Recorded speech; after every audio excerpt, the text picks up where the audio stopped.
My first lesson for today is a practical one, which is be careful about what book you decide to bring with you on vacation. So Anthony and I went to Vegas to visit our family, and I decided to bring along a book I'd been reading that was very fascinating, and I wanted to finish it. But it was about these Tibetan monks, and it was about their lives, but also about their struggle of having to flee Tibet in the 1950s, 1960s, when the Communist Chinese Party came in and started killing them all and destroying their monasteries and all this stuff.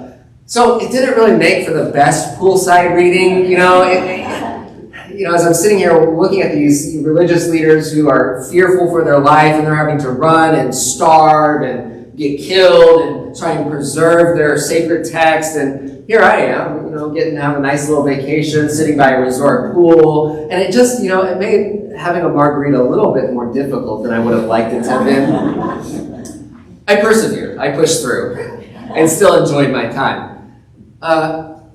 It's a good book. It's a great story, actually. Besides getting over the sense of sort of guilt and shame that sometimes we feel, those of us that have lives of privilege and lives of security, when we read news stories about other people around the world that have nowhere near that. That was certainly a part of it, but I was shocked by something else that I found sort of creeping up in me as I read this story of these Tibetan monks, and it was something that the best I can describe is envy. And I think, well, why? Why would you envy these Tibetan monks? But, as someone who, for me, my religious life is important to me, my spiritual life is important to me, there was something about these monks and their story that made me think, wow, I wish I had a faith like that. Wow, I wish I had an experience, our life of faith that was adventurous and as exciting and as to the extreme as this. Here were these people that felt so strongly about their faith, about their spiritual tradition, about the thing that they were holding and preserving and studying, that when it came time for someone to say either you give it up or you die, they chose the latter option. That these people who felt so strongly that they would suffer through walking days upon days through the Himalayas with no food, no clothes, all just to preserve some scriptures, all to just preserve their life of faith and their values. And there's something about that I don't know, maybe I'm just weird, and that's possible, you can tell me. But I thought, wow, I wish I got to experience my faith that way. Our faith isn't put to the test that much. Not in that kind of way. We face calamities, we face sufferings, we face losses that make us question our faith. Sure, but there's something just to the extreme, putting your faith to this extreme test, where your life hangs in the balance, where you have to flee your home, where you have to learn how to survive without food, where you have to learn to even be compassionate, to live your faith on the edges that it can go, taking it to the extreme, putting the pedal down to the metal and saying, how fast, how far can I take this thing called faith? So often we don't get that opportunity, and nor do we think about it as an opportunity. There are Christians throughout the world that unfortunately get that opportunity a lot. We Americans have never had that experience in our history. The Christian life, and maybe this is where my envy comes from, the Christian life can feel really boring. Right? Most of us are not like Tibetan monks, or even like our Christian siblings who are huddling in bombed out churches, risking their lives to get to a service on Sunday. Most of us, we drive to Sunday service pretty safely, and in fact, we even have the privilege to choose not to go. right? We can stay at home and be comfortable. But there are religious groups around the world that are risking their lives just to gather together. And it makes for a life of faith that is admittedly compelling. It's not so subtle. It's in your face. Right? You don't have to doubt yourself. I doubt myself all the time. Am I doing what Jesus is asking me to do? Am I a good Christian? Am I a good pastor? Am I praying the way that I'm supposed to be praying? Am I serving people the way that I'm supposed to be serving? Am I giving all of my life the way that I'm supposed to be giving my life? And every day I think, no, I'm not. And sometimes that makes me, in this sort of strange, kind of perverted way, maybe you might say, look at these stories of Tibetan monks and our Christians in the Middle East and our Christians in Asia and go, wow, I wish I could just have that moment where I could put myself to the test and pass that test and then say, all right, I'm living to the extreme, God. My faith is strong. But instead, for a lot of us, our Christian faith is a quiet moments of prayer, quiet moments of reading our scriptures, the ordinariness of driving to church for an hour and driving home, the simple act of making a dish for someone in need.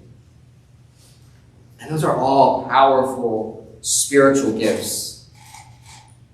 But they can start to blend into the background noise of our lives, to where we don't even notice them as being powerful gifts of the Spirit. Today, in our readings, we conclude a sort of cycle that has been going on for several weeks here in the church, where we've been reading from Matthew 13. And Matthew 13 is just a string of Jesus' parables, where he's trying his best to explain to us what the kingdom of heaven is like. And so we've heard all sorts of analogies. In fact, he kind of keeps us on our toes. The minute we might think we get what the kingdom of heaven is, he switches and goes, okay, well, now I'm going to give you another parable. So we have heard that the kingdom of heaven is like a sower who sows every inch of his field, the good and the bad, with this hope that the good will produce enough. We have heard that the kingdom of heaven is like some seed that is sown in a field, but then at night some weeds are sown. And the kingdom of heaven is like this owner of the field who has this patience to say, wait. Let it all grow, and then we will see. And then we will make judgment. And today, we hear a whole nother slew of them. The kingdom of heaven is like a mustard seed that's really tiny, but when it gets planted and grows, it becomes this massive plant and tree that provides hospitality and shelter of birds of every kind. The kingdom of heaven is like a woman who is putting yeast into an enormous amount of flour. I think Mary told us in our Sunday gathering this morning that probably the equivalent is like 60 pounds of flour. So this woman making an enormous amount of bread. The kingdom of heaven is like a man who finds a treasure in a field and buries it quickly and goes and sells all that he has just to get that field. Or a merchant who is looking for some pearls, and he finally finds the pearl that he wants, and again he goes and sells everything that he has just for that pearl. And the kingdom of heaven is like a net that is cast in the sea, and doesn't just catch some fish, but catches every single fish known to mankind. And the kingdom of heaven is like a homeowner who in hospitality goes down to his storeroom and doesn't just bring out the old stuff, but the new stuff as well. Each of these tells us one different little angle of the kingdom of heaven. And we'll never fully get it. We'll constantly sort of turn those parables around to see different sides of it. But they do share some commonalities. Several. But I want to just pinpoint one. All of these parables are about extremes. All of these parables are about ordinary things doing the things that we expect them to do. That part is not the twist. All parables have a twist, something that shocks us, something that even makes us laugh. That a sower goes out and sows some seeds. You go, yeah, that's what a sower does. It's in the name. That some weeds grow up. and that you have to be careful in weeding so that you don't pull out the other things. All of the gardeners in the room, when we talked about that, said, yeah, that's kind of what you do. There's nothing remarkable about that. That a woman puts some yeast in some bread, yes, that's how you make bread.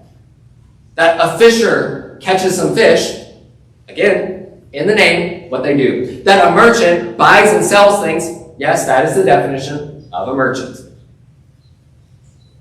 The twist of all these parables is that it is about those ordinary people doing the expected thing, sowing seed, weeding plants, fishing for fish, making bread, buying and selling pearls, but they are doing it at a laughable extreme.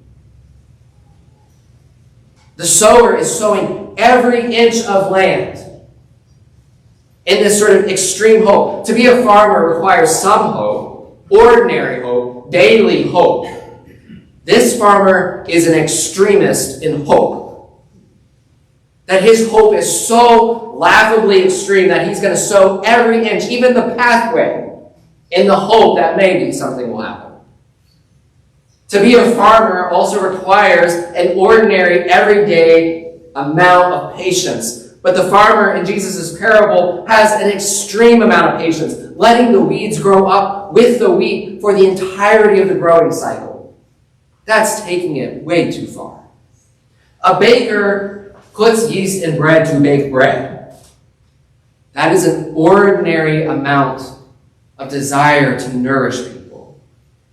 But this baker is on something else. She is going above and beyond. And a merchant requires some persistence to find the thing that you know you want and to go after it and to make that deal. As my father, who was in sales, would always say, ABC, always be closing, right? Always close the deal. But he goes to extremes to close that deal. To give everything he has just so he can get that purchase. All of these parables are about ordinary people who have ordinary, everyday virtues of hope, of patience, of care for one another, of perseverance, of hospitality, the mustard seed. I didn't even mention that one. The mustard seed that grows into this extreme tree, much bigger than a mustard plant actually is. So that part's not true, right? That's sort of the imagination that Jesus is giving us. The hospitality is so extreme that it becomes a tree that you can imagine birds lighting on. That's laughable. Mustard plants aren't like that. This is an extreme mustard plant. This is a special mustard plant. Extreme hospitality. So, if this is one of the common threads of all these parables, we might say this about the kingdom of heaven. The kingdom of heaven is a mindset that sees our ordinary lives, our ordinary Christianity, our day-to-day life of faith, and the gifts that God has given us uniquely, the calls that God has given us uniquely, and asks, what if you took that to the extreme? What if? In our normal sort of language, modern day language, we don't really like to talk about, well, we do talk about it, but we don't talk about it in a good light, religious extremists. Religious extremists, religious extremism is something to avoid. If what it means is this sort of sense of people who become so extreme in their belief that in order to gain God's favor and gain God's approval or gain entrance into heaven, we have to be extreme in our judgment of other people. We have to be extreme in our rules. We have to be extreme in the ways that we punish ourselves and the way that we set ourselves apart from the world. All of those are religious extremism that leads to these religious communities that turn in on themselves and that at its worst creates violence on others. They are extreme about something, but not extreme about the things that are important in the kingdom of heaven. We, mainline Protestants, it is also in our name, we like the main line. We like the middle ground. We don't like extremism too much. However, there are certain aspects of our life of faith that you could go extreme on, and it'd probably be just fine. You don't have to, right? Notice that all of these people are doing the things that they are meant to do. The baker bakes. The mustard seed grows into a plant. The fisher fishes. The farmers sow and weed and all of these things. The merchant buys and sells things. But when we are freed, as we are by Jesus, to say, you know what though? You don't have to go to extremes to win my love. Then we have this freedom to see the kingdom of heaven that I imagine almost like a little smirk from God that says, do you want to go on an adventure though? You don't have to. You are already my beloved. You are already called and doing what you want to do and doing what I want you to do and living out your vocations as parents, as teachers, as nurses, as ministers, as people who care for their community, as bakers, as merchants. Great. But if life begins to feel boring, there's always there an invitation in the kingdom of heaven that says, what if you took this further?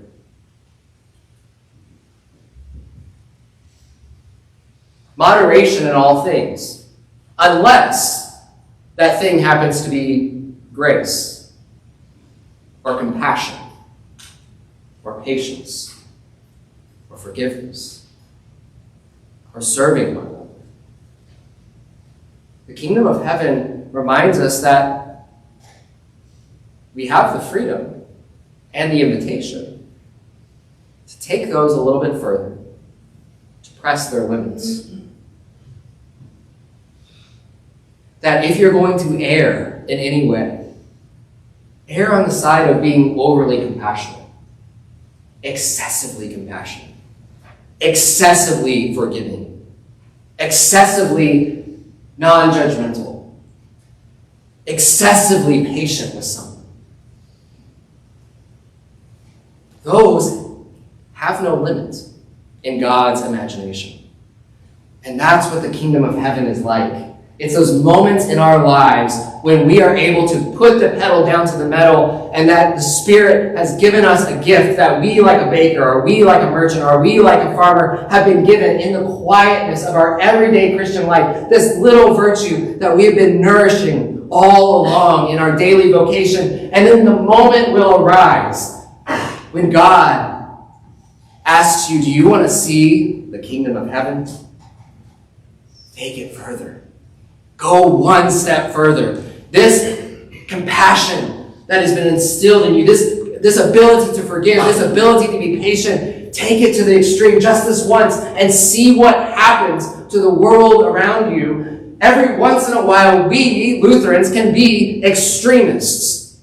In fact, I would love it if that when people ask, what are those people at Messiah are like? I would like them to say, oh, they are religious extremists. They believe in forgiveness to the extreme. They believe in compassion to the extreme. They believe in grace to the extreme. I would love that. That is not a thing that we should be shy of. If you're going to be accused of being extremist in anything, let it be grace, friends. Because sometimes that life of faith needs to burst out of the background humdrum noise of our daily life for the sake of a world that really needs less extremes of violence and less extremes of judgment and less extremes of exploitation, and really needs to see the extremity of God's kingdom, which is taking all of these virtues to their unbounded limit. And sometimes, maybe at some point in your life, you will be like those Tibetan monks. They were not really extremists, I learned. In fact, being a Tibetan monk was in Tibet. kind of like a normal thing to do, and they were kind of considered normal people. They weren't really considered special people. They were doing like kind of a normal career. But when the extreme circumstances of their life came crashing down upon them, what they discovered was all those ordinary skills that they had learned in the monastery: meditation, self-giving, having compassion for other people. All of a sudden, they came out from the background, and then they became extreme gifts, to where they were able to practice meditation in the middle of gunfire, where they were able to have compassion on other people so that they could actually make friends with people that otherwise they didn't talk to. These little gifts that God has been giving us in our everyday Christian life may be called at some point in your life to blossom into some extreme situations. But you will be ready when that time comes. My invitation for us is really simply that. It's to become eccentric, maybe, is the better word. Life is boring without a little eccentricness. Is that a word? No. Thank you. Very fancy. God has given each of you a special and unique calling and gift. Like he gave the baker a gift, the merchant a gift, the farmer a gift, gifts of wisdom, of patience, of compassion, of hope, of trust, of perseverance. What is yours? That your everyday life has been training you, that the Spirit has been training you on all this time? And what would it look like for you to just test the limit? Just a little bit this week. Maybe you're a really patient person. I'm not. What if you took it to the next level? And maybe you're like, well, I don't really know what it is. Great. Pick any of these things that Jesus is forming his disciples in. These things like patience and grace. Take it beyond ordinary forgiveness into extreme forgiveness. Ordinary hospitality into extreme hospitality. You say, well, I know what I normally would do in this situation, but how could I take it one step further? I know normally if my neighbor is sick, I would maybe bring over a card and a meal and leave it on their front porch. Great. What would be one step beyond that?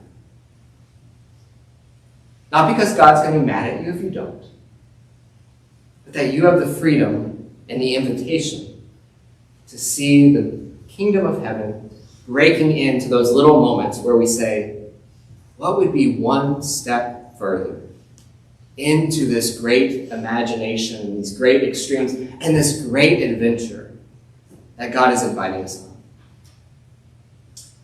For most of us, 99% of the time, the Christian life is boring. Every day, humdrum. But every once in a while, you get to see this beautiful gift of a winking, smirking Jesus saying, what about one step further? Do you want to come do something extreme today?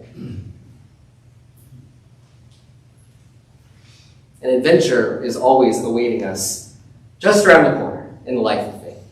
Amen.